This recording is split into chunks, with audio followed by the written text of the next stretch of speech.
Okay, so we just read the the first full paragraph on 62b2, and was Yehuda Bray to Rabbi Chia Chasnei Rabbi Yanai, Yehuda the son of Rabbi Chia, who was the son-in-law of Rabbi Yanai.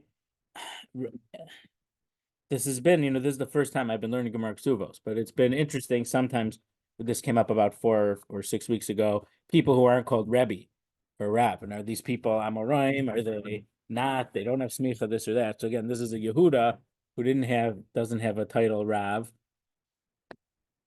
About 6 weeks ago, I think it was, there was someone who was related to the going to the Reish Galusa's house, and the person who went, they were trying to that was in the Gemara about writing out, can you write all your money over as the ksuva?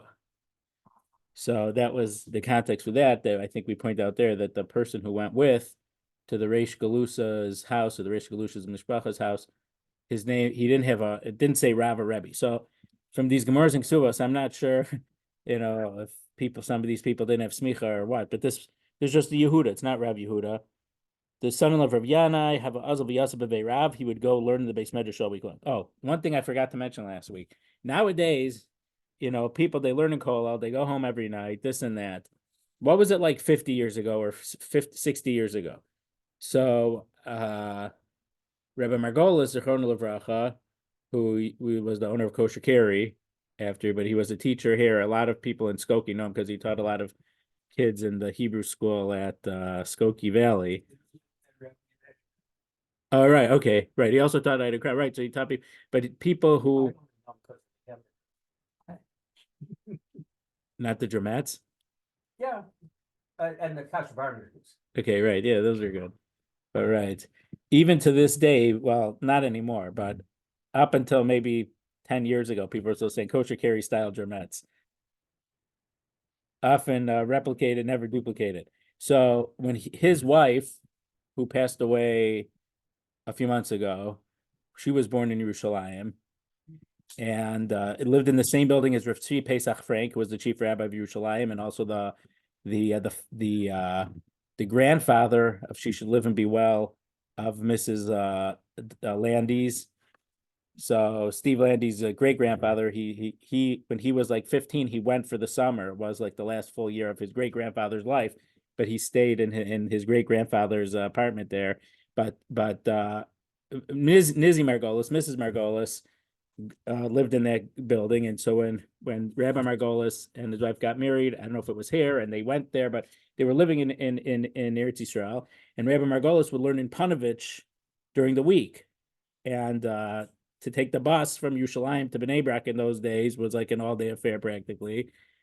Even Yoni Blumoff, who was in Israel a few decades later, he was in Israel for high school for a year or two in high school, and the buses back then, he still say it took a long time to get anywhere. But Rabbi Margolis was gone for the whole week. He only came home for Shabbos, and he went to Bnei Brak and was learning all week in Bnei Brak, and he didn't see his family the whole week. So I'm just saying the whole model nowadays is so difficult. We see in the Gemara here, they'd go away. Can you go away for a month? Can you go away for 2-3 years? We're going to see Rabbi Akiva and this story here. But just, it's very, this not nowadays, it's much different than what it used to be. So Yehuda, the son of Reb Chia, would go. He came over every year of Shabbos. When he came, there would be a pillar of fire. So, I mean, this isn't, we do see in a couple other places also that there was a pillar of fire. Rabbi Shimon Bar Yochai and his son, when they came out from the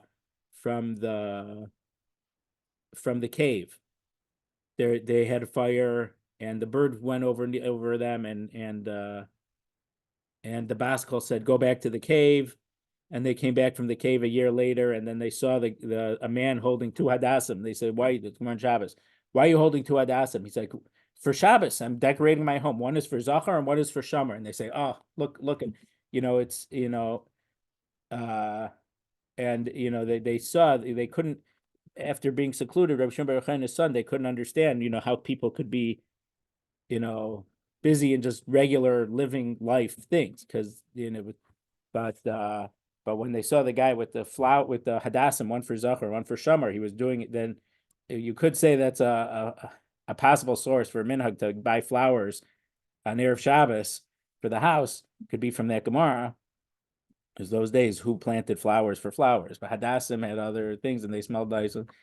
But or also at the end of the second parak of Sukkah, one of the Talmidim of Hillel, that they and I'm not saying necessarily, but we could probably talk about this for a few weeks about the fire. Is the fire, when they were learning so much of the fire went them, is that necessarily a good thing or is it a bad thing?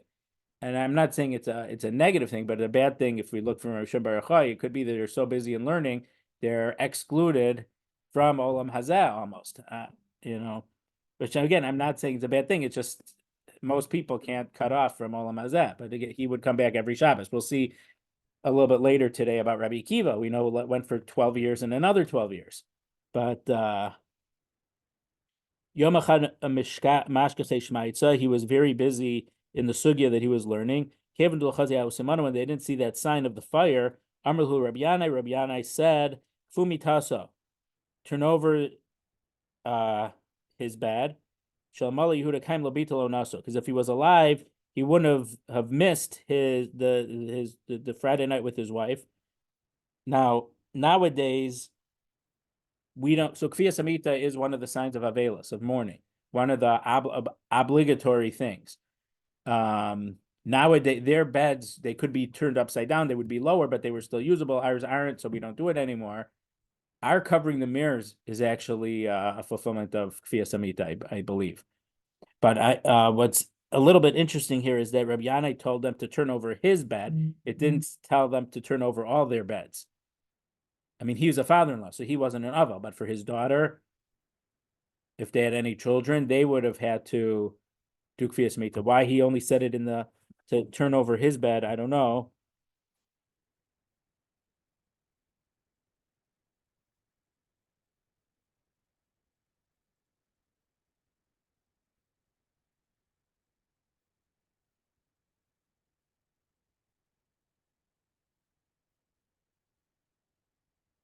Havi Kishkaga Shiotun Piashal, and it was like a mistake that went from the ruler. That Rabbi Yanai saying it caused Rabbi Yehuda, it caused Yehuda to die, V'nach Nafshi, and Yehuda died. So,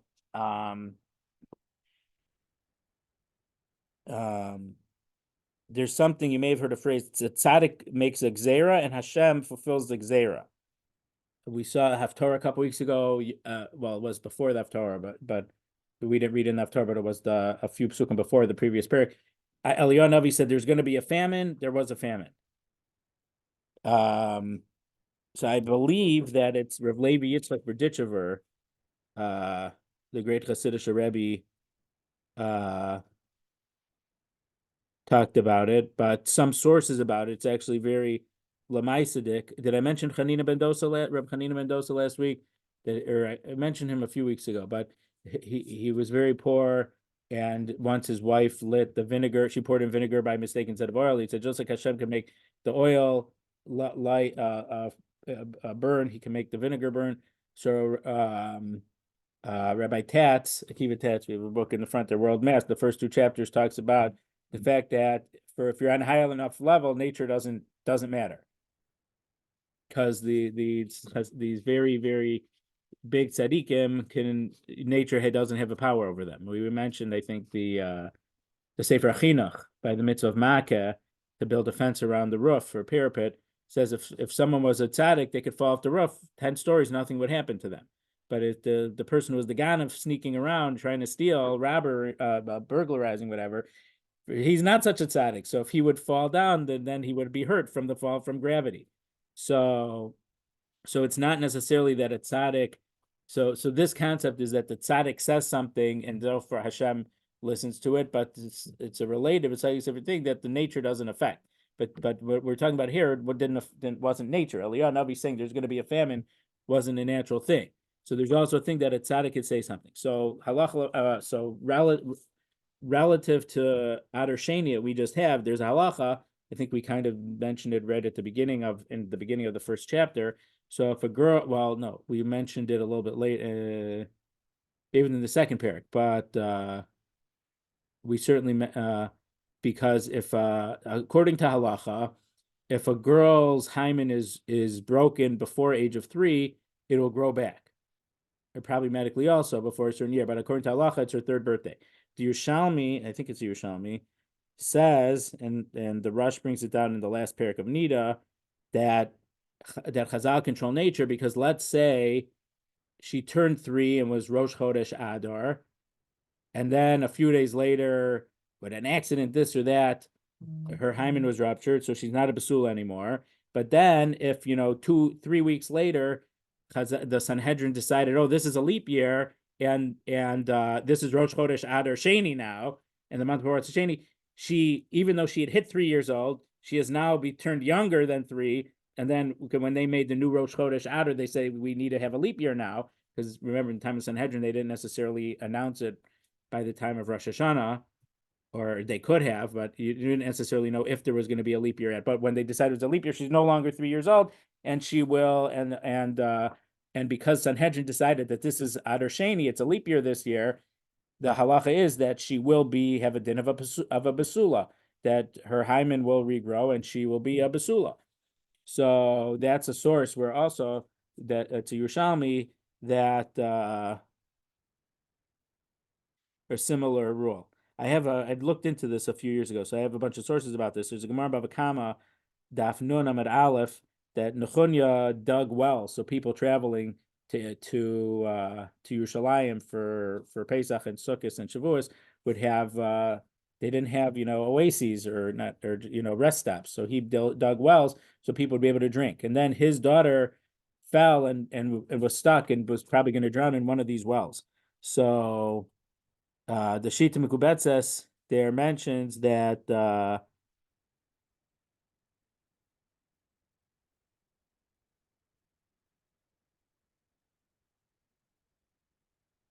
something about a certain Rav tzadik said it couldn't be that he who did this thing his daughter would die from that thing, and then they were able to get the daughter and she was still alive. The Meforshim bring down a pasuk in Tehillim Perek Nun Zayin, Akar Elokim El Yom Lakel Gomer Alai, to say that a tzaddik, I mean the pasuk doesn't talk about a tzaddik, can call it to Hashem, and Hashem will put his seal on it. That for certain people, I mean, we've heard stories, even the Chafetz Chaim or this or that, you'll have a baby or this or that, and then it happens. It's from this idea of I don't think it applies nowadays, but that a tzaddik could say something and Hashem is going to listen.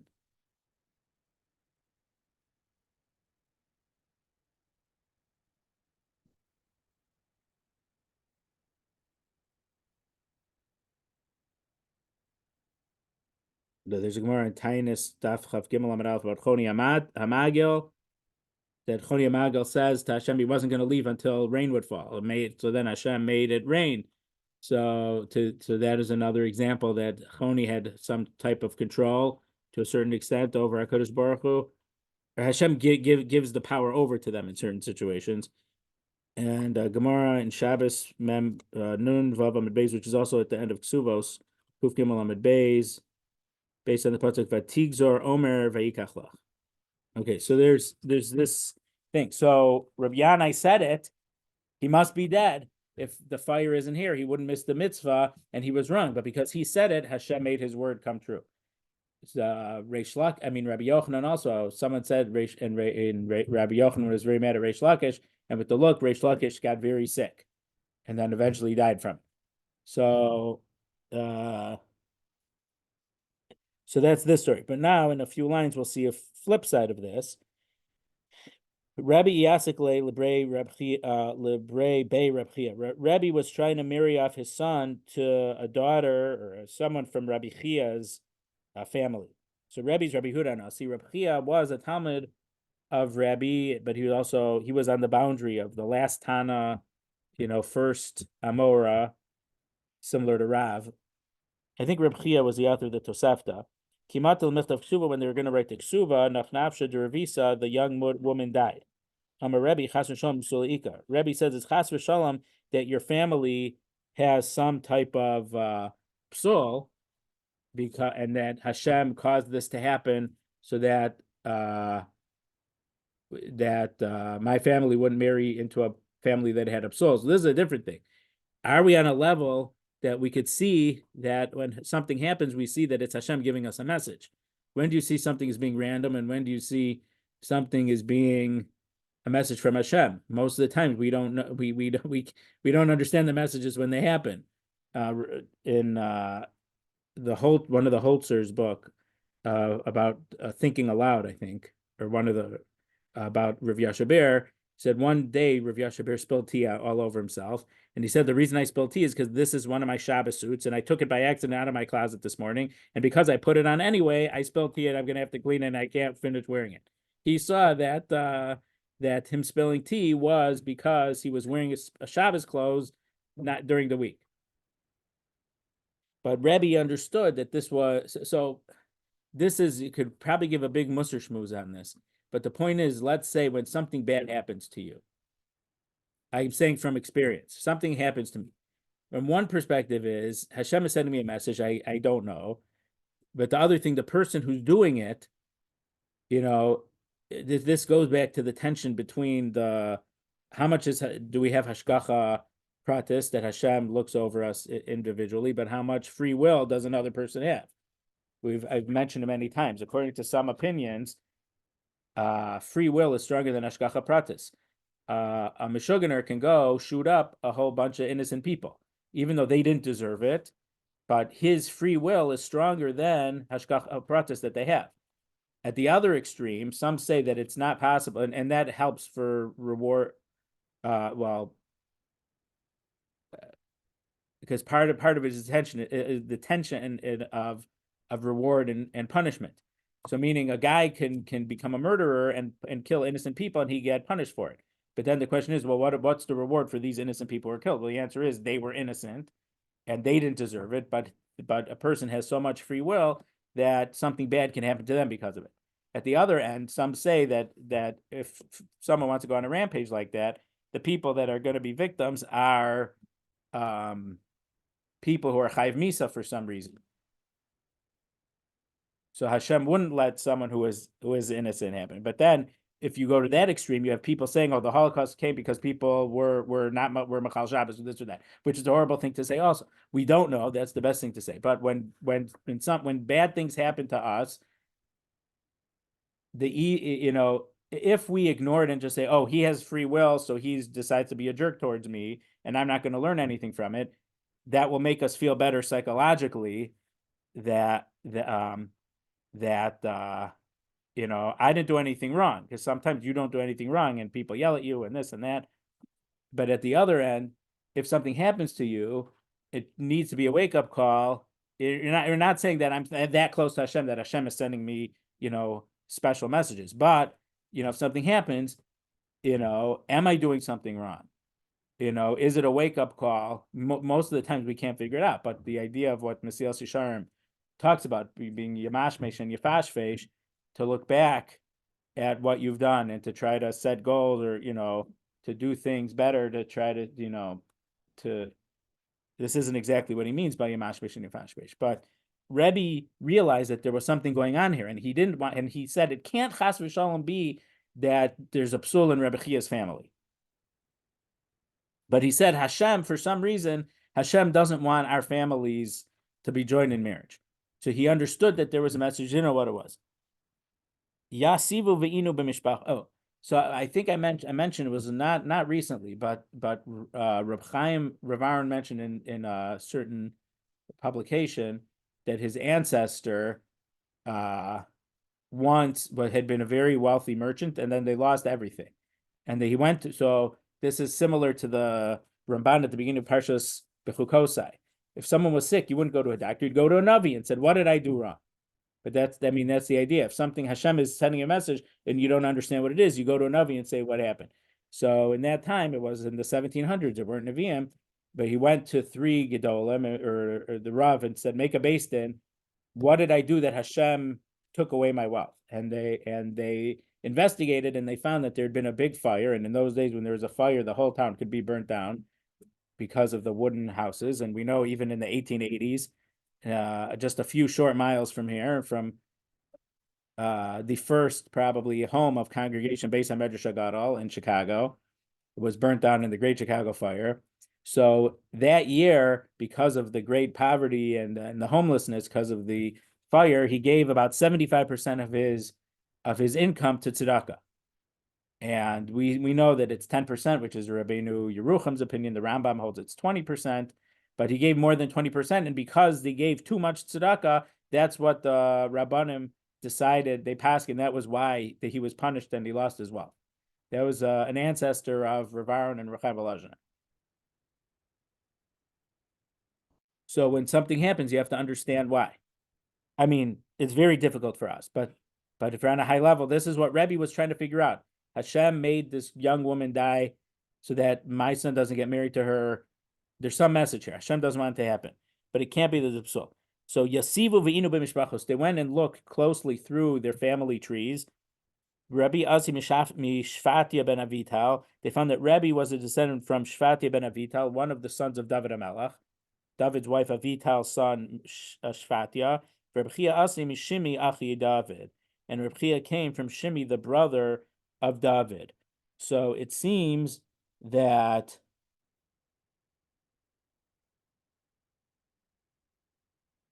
Rashi says Rabbi Huda Nasi came from David HaMelech, and Rabbi Chia didn't come from David HaMelech. He came from a non-royal family, and it was improper for the royal family, for a family descendant from David HaMelech to marry someone, even though it was from David's brother, but he wasn't the king's family. So this happens to be very, very. This Gemara becomes very problematic to other Gemaras. There's a Gemara in Sanhedrin around Dav Zayin, and the Brisker Rav quotes it in Parshas Vayechi that there's a principle that what's the difference between the Nasi, like Rabbi Huda Nasi, the descendant of Hillel, their families, the Nasim and Eretz Yisrael, versus the exile ark, the Rosh Galusa, the Reish Galusa in Bavel. They said that the Reish Galusa went to David HaMelech from the male line, and Hillel and his family, his descendants, they were descended from David HaMelech, but through a mother. It wasn't a father after father after father to son, father to son. There was at least one woman involved. So according to this Gemara, it seems that they were descended straight father son to David HaMelech. So the Rav Yaakov Emden in the back of the Gemara discusses it, and I think the Yefei Naim, they don't have an answer, but they say that everyone assumes from that other Gemara that Rabbi Huda Nasi, that Hillel's family, because Hillel was a great grandfather of Rabbi Huda Nasi, something like that. So they were descendants from David HaMelech through a mother somewhere, not through the son. According to this, they're from the son. Now maybe if the question's better than the answer, but even though David himself was the king, okay, maybe I'm wrong about this, but Hashem chose David, but then he also chose Shlomo. A different son of David couldn't have been the king either once Hashem chose Shlomo. So Shfatia ben Avital here, after Shlomo, once Shlomo had become king, which was hundreds of years before Rabbi Yehuda Nasi, it was over 800 years before, 900 years before Rabbi Yehuda Nasi.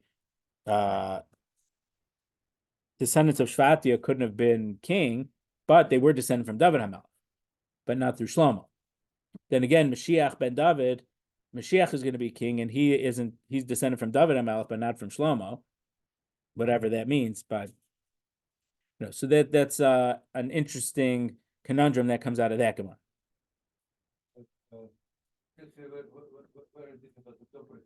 So if something happens, you need to figure out why it happened and Yeah. So how far back do you need to look? I don't know. Yesterday I don't know. Or 10 years ago or 20 years Probably not 10 or 20 years ago, but the thing is that we saw a few weeks ago, I think someone they quoted a halacha. We said, we don't believe that halacha.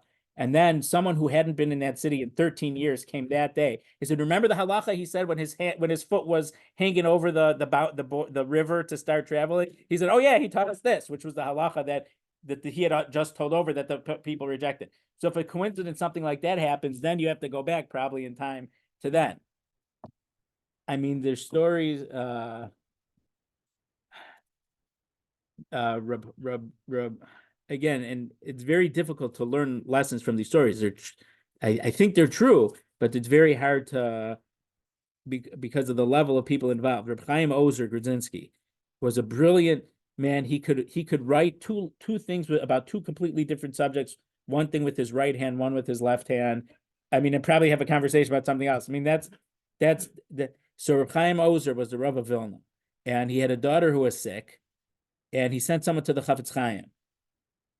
The Chafetz Chaim wasn't a bigger Talmid Chacham than Reb Chaim Ozer, but he probably was a bigger tzadik, and that's where Reb Chaim Ozer went to Chafetz Chaim. And the answer was that Reb Chaim Ozer had been engaged to someone else, and he broke off the engagement because a better shidduch came through, and because of that shidduch, he ended up becoming the Rav of Vilna. Or, I mean, there wasn't a Rav of Vilna anymore, but the Dayan of Vilna. So the Chafetz Chaim basically says you have to go and you ask Mechila then, but you have to ask Mechila again. It has something to do with that it's something that had taken place a bunch of years earlier. It happened to be that his former fiance who broke off it was Rav Aaron's aunt, his mother's sister, who ended up marrying Rav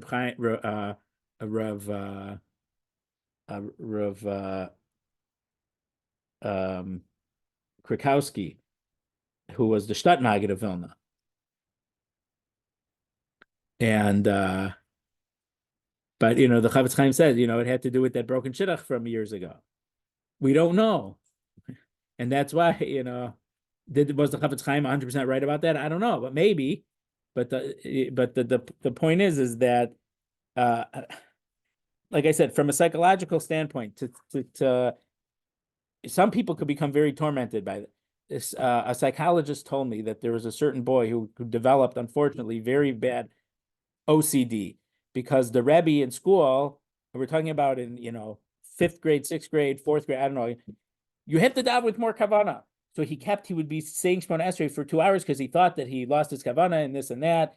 And then part of the psychologist told me part of what their treatment was that he went to a bunch of rabbanim, and the rabbanim heard him daven and say what a nice davener he was, and he should be proud of himself. They try to sometimes when you hear these messages, sometimes it could give you severe problems from it.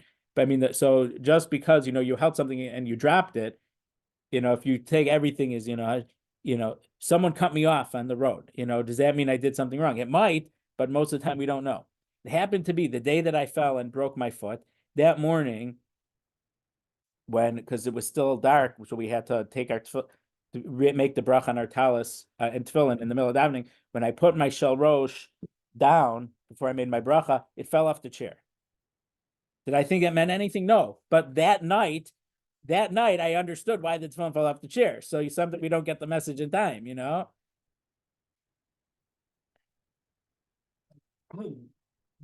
And people say check your mezuzahs. The mezuzahs isn't the reason, but it's a reminder somehow, You'll never figure it out. Right. But the point is that there's certain times you have to remember, maybe this is happening because Hashem is sending me a message, and Yamash and Yafash b'masav. But at the other hand, that guy isn't necessarily guilty for doing something bad to me.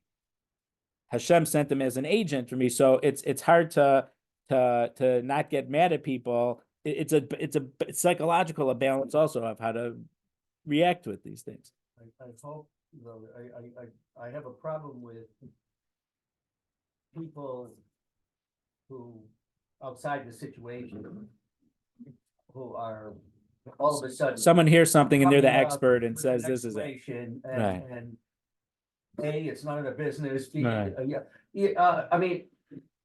I mean, look, a lot of people were thinking it on October 8th. Right. They said these people deserved it, whatever, and Right. We Just can't don't say, say we things can't like say, that. right. just don't say it. Right. Look, someone told me, he said, look, my friend's son was gonna go, but but or whatever they said, these communities that were Shomer Shabbos ended up not really losing. We don't know. Yeah. But according to the opinion, which is a very valid opinion, but it's against the opinion of the Hasidim of the Baal Shem Tov, which everyone for the most part agrees with. The Baal Shem Tov says a leaf doesn't fall off a tree without Hashem wanting it to happen. According to that, it's very difficult how innocent people could get killed. According to that, it's very difficult. How you can't come to grips with it. So it's much more helpful for people to realize that between the conflict of people having free will to do whatever evil or whatever they want, they could kill innocents. But it's never our place to say, well, why tragedies happen. We have to learn from that. Some people were saying the fact that that more people wanted to wear tzitzis is a nice thing, and people were making food for other people. Those are nice things, and hopefully it's things that we'll build on and become more aftos because of it. But someone told me, this person, because this person kept Shabbos that Shabbos, they didn't go to the music festival, so they weren't there. It's dangerous. You can't say that it's a horrible thing to say that. So we shouldn't say that. I'm not even repeating it here. But yeah, there are people who say that. There's people, even Rabbi Yosef had said it, by the Holocaust. They must have been a Holocaust because they were doing averos or something. But we can't say that. Who are we to know? Only Hashem knows. When we learn Hilchos Tshuva, the 7th parak, whatever it is about reward and punishment, we don't know the value of a mitzvah. We don't know the value of avera. Only Hashem knows, and it's not our business to try to make calculations or things like that. I think it's a very wrong thing to do. So then Rabbi Azal Yasikle Livrei Rabbi Yossi bar Zimra. He made a shidduch with the daughter of Yossi bar Zimra. Paskule Leitin Tarti Srei Shnin Lamezel Beveirav. We're in the second column of 62b2.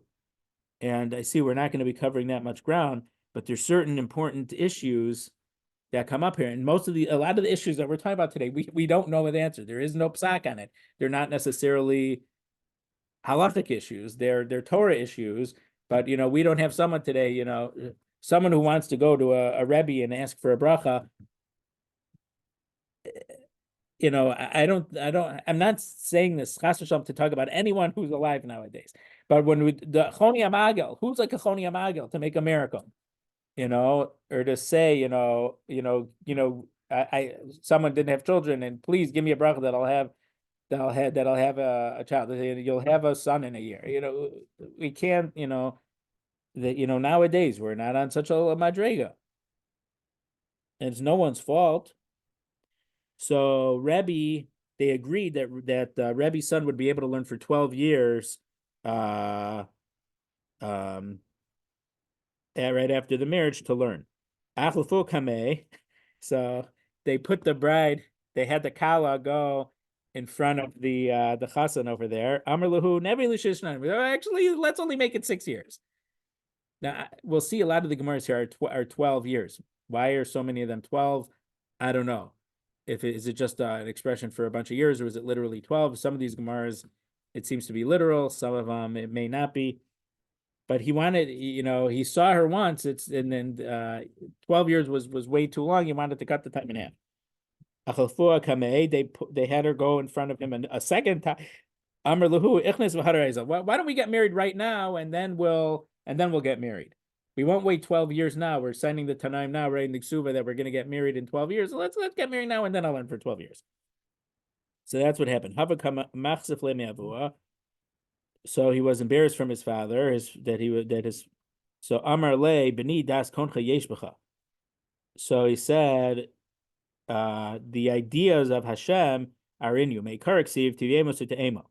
Originally, it said that we said this in Az Yashir, Hashem was going to bring them into Eretz Yisrael, and then they were going to build a Beis HaMikdash.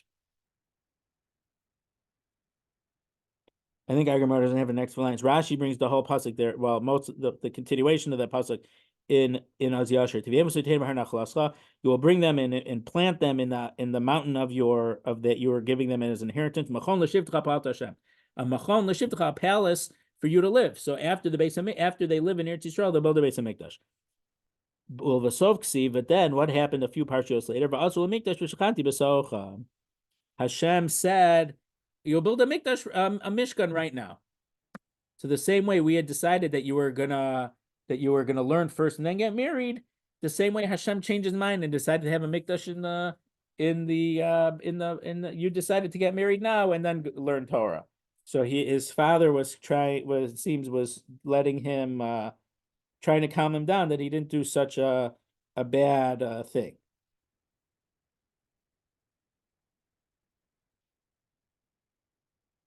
It also seems though that the love relationship, Ramosha talks about this many times about building the Beis Hamikdash. He mentions the Rashi at the beginning of Shir Hashirim that the Beis Hamikdash is a symbol of the marriage between Hashem and Hakadosh Baruch Hu. So this is even more literal. Because of your love for the wife, you wanted to get married, you couldn't wait. So the same way Hashem originally planned to have the Mikdash to show the relationship would be built much later, and ended up having built earlier. So too here you ended up gonna get married right away and then learn Torah. It's not that the Torah is less important, but the sign of the love relationship is that powerful.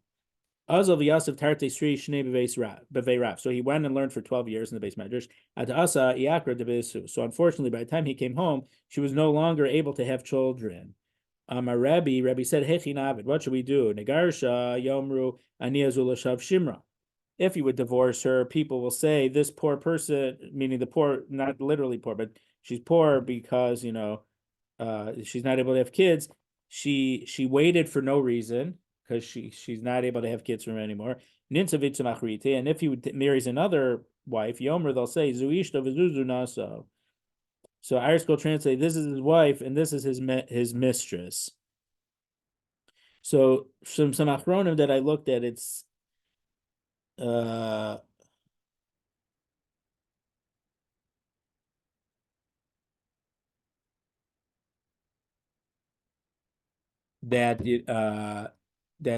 the point of having of being married is to have kids and to have. So if he wasn't going to have, so he'd marry another wife to have kids. So he's keeping this one along, even though she can't have kids. So it's not that he did anything wrong, but you see that it's not that he didn't do it, but people say, oh, that's like the mistress. So boy Allah rachmim. So because Rabbi couldn't come to a better conclusion of what he should do, he davened for her ve'istasias, and she was healed. So according to what I said at the beginning of Shir, if a tzadik and gozer and Hashem could be mekayem, Rabbi could have. That's probably what happened.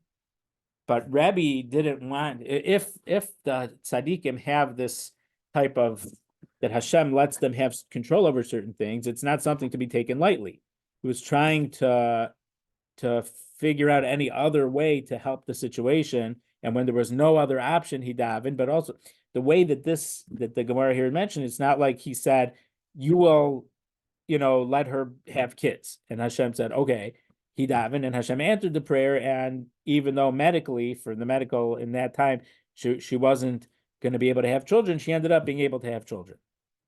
So this is the flip side of what happened with Rabbi Yanai. Rabbi Yanai said something and he died. Here he davened, and Hashem listened to the prayer and healed her. And from this Gemara, we don't see the idea of that the tzaddik makes gzera and Hashem, because it doesn't say that Hashem said that Rabbi Yehuda Nasi says God give her children. It says that he boya l'arachmim. That's the way the Gemara says that he davened.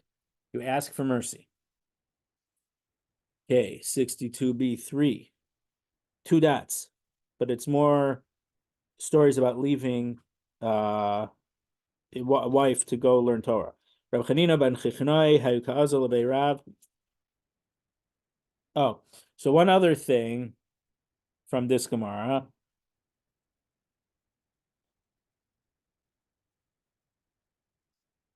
If he was able to have children from his wife, obviously he wouldn't have needed to marry a second wife. But again, what about the propriety of marrying more than one wife? This is before the ban of Rabbeinu Gershom, so people were able to marry more than one wife. So, I think the Rav Yaakov Emden again in this Gemara quotes a Gemara in Yevamos, I think that Mem Dalet, which basically says that a woman, that if there was a big family and 4 brothers had died without children, and so there were 4 different wives to do Yibum for. Reuven, Shimon, Levi, and Yehuda died, and there's more brothers. The Mishnah says 1 brother can do Yibum for 4. So the Gemara says, well, what does it mean? So we're giving you good advice. You can marry 4, if you could afford it and this and that, but you shouldn't marry more than 4. It doesn't say it's other, but it's proper. It would be improper. And so then there's a machlokas rishonim on this.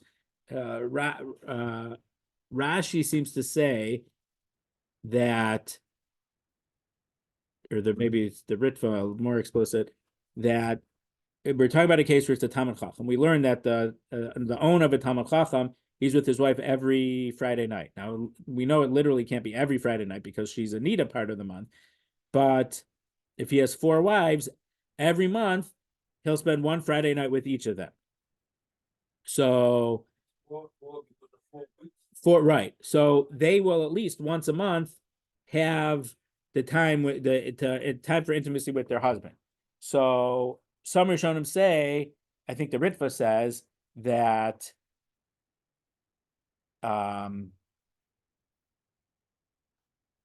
when it's not just that he needs to be with his wife, she deserves the time with him.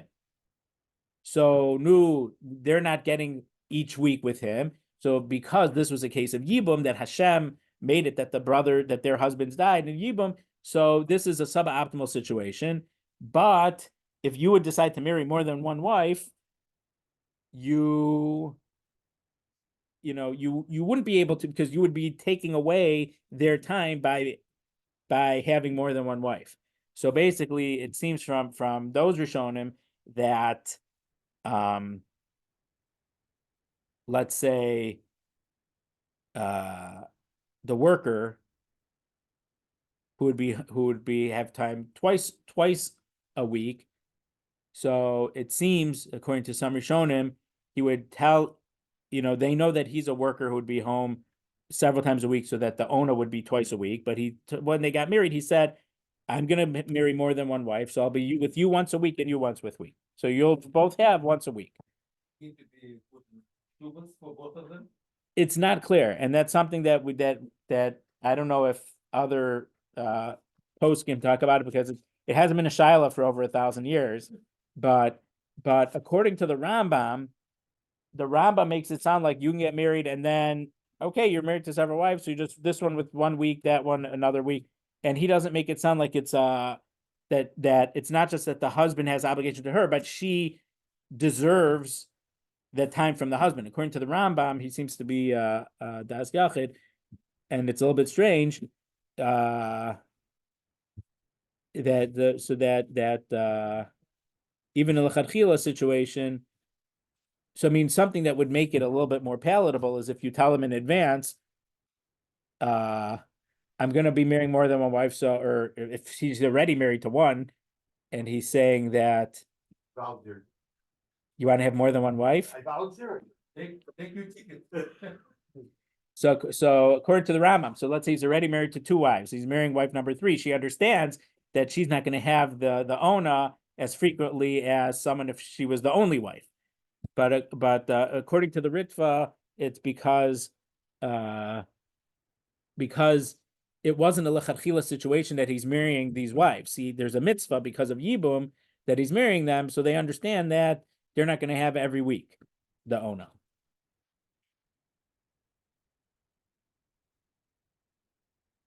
So I've mentioned many times, Rav Aaron in Logic of the Heart, Logic of the Mind quotes the Targum in Rus that when they asked Ploni Almoni, will you redeem the fields for Boaz? Yes, but if you already redeem the fields, you also have to do Yibum with Rus, and he said that I can't do. The pasuk says Pen Ashka says Nachal Asi, lest I destroy my heritage. But the Targum on the pasuk says, I'm already married and my wife won't let me take another wife. So according to the sugyas we're learning right here, the targum makes a lot of sense. The wife is saying, I have this onah with you. If you marry another wife, that's going to be taking away from the onah that I deserve. So I say no. And it's quite possible also that this goes all the way back to Yaakov Avinu. When he was leaving Lavan made that agreement, im ta'anez ben osai, v'im tikach nashim mikol asher li. So you can't marry more wives and this and that. But you could say the word im ta'ana, what's a good chumash to use for this? I don't know. But the word im ta'ana is the same root of enoi here, of the marital obligation. The end of Vayetze.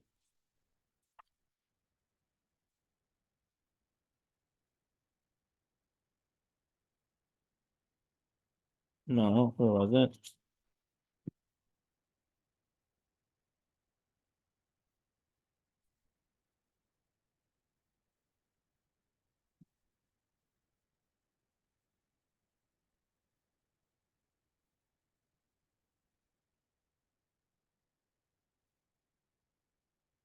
Where was it? No.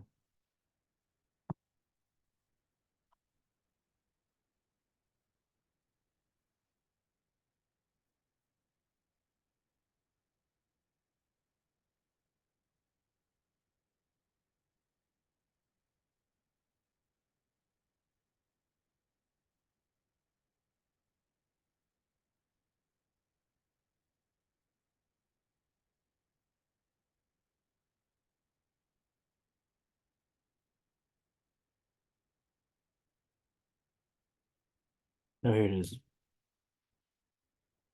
Perik Lamed Aleph, Pasuk Nun. Im ta'anes benosai v'im tikach nashim al benosai ein ish imad or elokim aid b'nei uveinecha.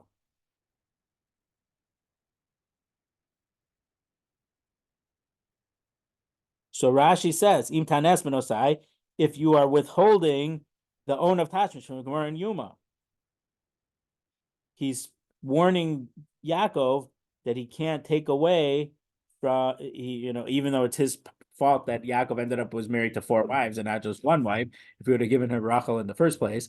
But he was saying you can't take the onah away from my daughters, your wives. For sure, Rachel and Leah, and my father's quoted Medrash many times that even Bill and Zilpah were daughters of Lavan, I guess, from a different wife. Okay, 62b3. Reb Chanani ben Chachinai have a kazel by Reb Chanani ben Chachinai was going to the base medrash. B'shilhi hilula Rabbi Shimon bar Yochai. So this would seem to be at the end of the Sheva brachos of Rabbi Shimon bar Yochai. Nowadays, the hilula of Rabbi Shimon bar Yochai is the yortzeit, but the Gemara here talked about the hilula, and it was the he got married. It was from Halal, the celebration. Amar le, Rabbi Shimon bar Yochai said, "Yaakov li ad asi bada." Just wait for me until I go with you. I have to wait. Rashi says I have to wait till Sheva brachos is over, and then I'll go with you to the base medrash. Lo Yaakivle, he did not wait for Rabbi Shimon bar Yochai. Azel Yosef Trace Rishon Beiraf. He spent 12 years learning. Again, the 12 seems to be literal, but it comes up a lot of times. Ad Asi, and then when he came back, Ishtanu Shvili Demasa, the streets of the city had changed. Rashi says they built more houses, and so some streets got cut off, or some streets now became alleys, and you had to go around to find the other way. He couldn't find his house. He didn't know the way to go to his house. He waited by the riverbank. He revisit Habakari. He heard a certain young woman, a certain young maiden, they were calling out to her, Bas Chachinoi, Bas Chachinoi, Malay Kultech V'San Ezel. The daughter of Chachinoi, fill your bucket, and so we can go. So he knew, Amar, he said, Shma Mina, Hai Revisit Didan. This must be my daughter. He said in plural, Didan, ours, but meaning him and his wife. So he followed her home. Haviyasiva devisu kanala kimcha. His wife was sifting flour. Dal ena chazise. She looked up and saw him. Savi liba parach rucha. She had a heart attack and died. that she was so surprised that after 12 years he just appeared like that. She died of a heart attack. Amar Lafanov, he said, Ribono Shalom, Master of the Universe, this my poor wife, this is her reward. By Rachmim Leh, he davened v'chaya, and she came back to life. Similar to the story of Rabbi Huda Nasi davening for his daughter-in-law to be able to have kids. Rab Chama Bar Bissel Azel Yosef Trey Shnei Bevei Midrash. Rab Chama Bar Bissel was sitting for 12 years learning. Ki Asa, when he came home, Amar Lo Yavid Ki Abi Chachinai. He said, I will not do what happened to Ben Chachinai.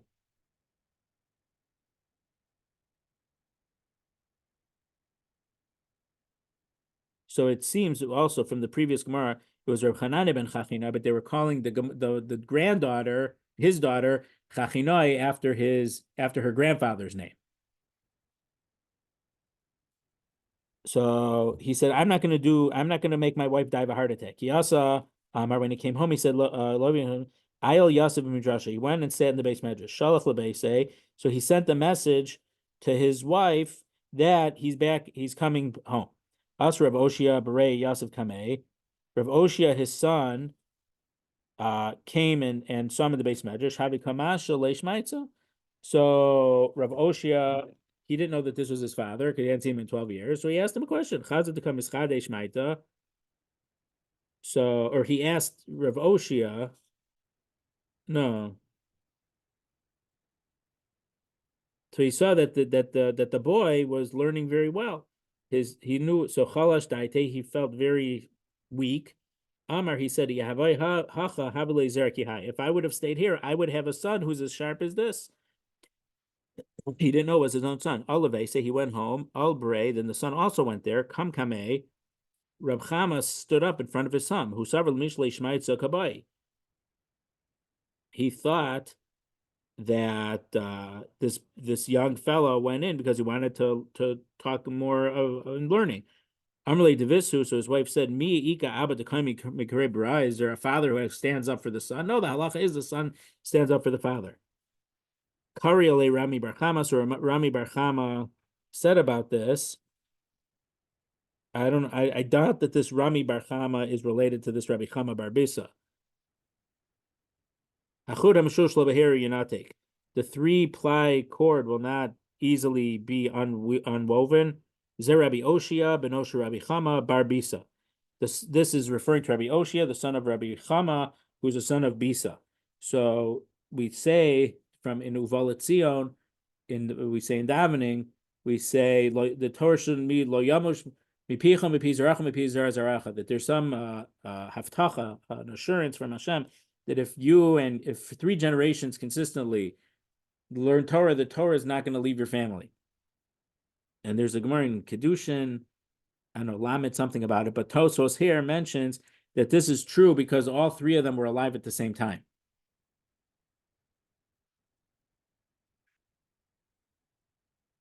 That Rav Oshia and Rav Chama and Rav Bisa were all alive at the same time, and they were learning together. Okay, we'll have to leave it here. But here's the Rabbi Akiva story. So the Gemara has here and also in Nazir, but that's another 12-year story.